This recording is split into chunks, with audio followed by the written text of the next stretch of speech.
আওয়ামী লীগ দেশে একটা গৃহযুদ্ধ লাগাতে চায়, এটা পরিষ্কার। এবং দেশে একটা গৃহযুদ্ধ লাগিয়ে এখানকার খোলা মাঠে যাতে অন্য কেউ স্বীকার করতে পারে সেই সুযোগটা করে দিতে চায়। কারণ এই দেশের মানুষ আজকে আওয়ামী লীগকে চায় না, এই কারণে তাদের একটা ক্ষোভ আছে মানুষের উপরে। সেটা কিভাবে নিরসন করা যায় সেটার জন্য এই ধরনের পথ তারা খুঁজছে। তবে আমি বলবো যে অনেকেই বিএনপি কে দোষ দেন, বিএনপি কি করছে, এমনকি ওবায়দুল কাদেরও দেয়, হাসিনাও দেয়। বিএনপি তো বিরোধী দলের রোল প্লে করতে পারতেছে না, বিএনপির শক্তি নাই, বিএনপি কিছুই করতে পারছে 50 জন নিয়ে মিছিল করতে পারে না। অর্থাৎ মিছিল কেন হয় না এটার জন্য ওবায়দুল কাদেরের ঘুম হয় না। আবার মিছিল হওয়ার আগেই, কোথাও একটা ঢিল ছোড়ার আগেই, ককটেল তো দূরের কথা, কিন্তু মিথ্যা মামলাটা হয়ে যায়, মিথ্যা মামলা হয়ে যায়। এইগুলোর কারণটা একটা, এই যে বললাম যে আওয়ামী লীগ দেশে একটা ষড়যন্ত্র করে একটা গৃহযুদ্ধ বাঁধাইতে চায়, আর বিএনপি কে একটা আন্ডারগ্রাউন্ড পার্টি, একটা সন্ত্রাসী পার্টি হিসেবে তারা এস্টাবলিশ করতে চায়। কিন্তু হাজার চেষ্টা করেও তারা সেটা পারতেছে না। পারতেছে না কার কারণে? আগে পারে নাই খালেদা জিয়ার কারণে, আর বর্তমানে পারে না তারেক রহমানের কারণে। এই কারণে তারেক রহমানকে আর তাদের সহ্য হইতেছে না। আপনারা দেখেন ওবায়দুল কাদেরের বক্তব্য শুনলে মনে হবে যে তাদের মূল শত্রু হলো তারেক রহমান। এইটাকে যে কোনো ভাবেই হোক শেষ করে দিতে হবে, তাহলে বিএনপিটা শেষ হয়ে যাবে।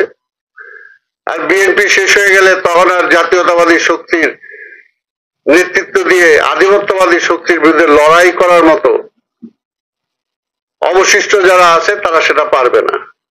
এই জন্য সুপরিকল্পিত ভাবেই কিন্তু তারা তারেক রহমানের উপর আক্রমণ করে, বিএনপির উপর আক্রমণ তো করছেই। আজকে এখানে আমাদের অন্যান্য দলেরও আছে। পাশাপাশি বলবো যে দেখেন দেশের যে বাস্তব অবস্থা, এই অবস্থায় আমরা বলি যে ক্ষমতার জন্য আমরা লড়াই করতেছি না, রাজনীতি করতেছি না, এইটা একদিক দিয়ে ঠিক, আবার একদিক ঠিকও না। কারণ হাসিনা ক্ষমতা আসছে বলেই কিন্তু আজকে এটা করতে পারতেছে। আর হাসিনা ক্ষমতা আসার জন্য কি করছে?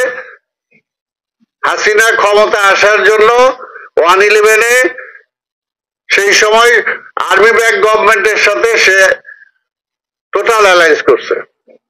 তাদের সবকিছু বলছে যে আমাদের ক্ষমতা দাও, তোমাদের সব মাপ। অর্থাৎ সেই সময় আর্মি যে আসলো সেটা তাদের লিগেল করে দিল, ইকরামা যত অন্যায় অবিচার করুক তার কোনো বিচার নাই, ক্ষমতাটা দরকার। আর ক্ষমতা আসার পরপরই বলতেছে খবরদার আর্মি যদি কেউ চিন্তা ভাবনা করো ভবিষ্যতে ক্ষমতার দিকে, তাহলে কিন্তু খবর আছে। এই হলো আজকের আওয়ামী লীগ জোর করে ক্ষমতা আসার পরে এখন দেশ থেকে সবকিছু তারা গণতন্ত্র বলেন, ভোটের অধিকার বলেন, সবকিছু শেষ করে দিতেছে। এবং এইগুলো যে শেষ করতেছে এর মধ্যেও কিন্তু বিএনপি গত 15-18 বছর বিএনপি কিন্তু লড়াই করেই যাচ্ছে। এই পর্যন্ত বিএনপি শত শত নেতা কর্মী শহীদ হয়েছে।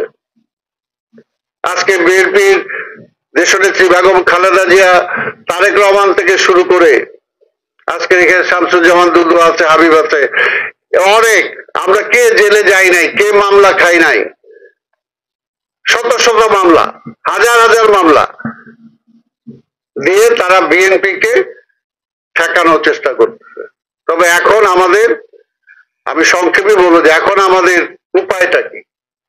দেখেন এই যে এই ইলেকশনের আগেও আজকে যে গরম আমি উপলব্ধি করতেছি, আজকে যে চরম একটা অবস্থা আবহাওয়ার উপরে, এটাকে নিয়ে বাংলাদেশে যে প্রাকৃতিক সম্পদ রক্ষার বামদের একটা কমিটি আছে।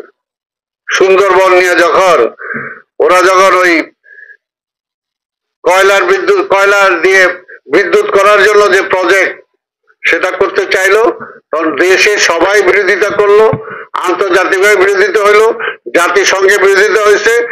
সেই সময় এই তেল গ্যাস রক্ষাকারী যে কমিটি, কি নাম আমি জানি না এক্স্যাক্টলি, জাতীয় এই রক্ষা কমিটি, জাতীয় বিদ্যুৎ, সেই সময় তাদের সেই আন্দোলনটাকে সমর্থন করে বিএনপি একটা সমর্থন দিলাম, আমরা প্রেস দিলাম, তাতে অনেকের হাতে ঘা লেগে গেল।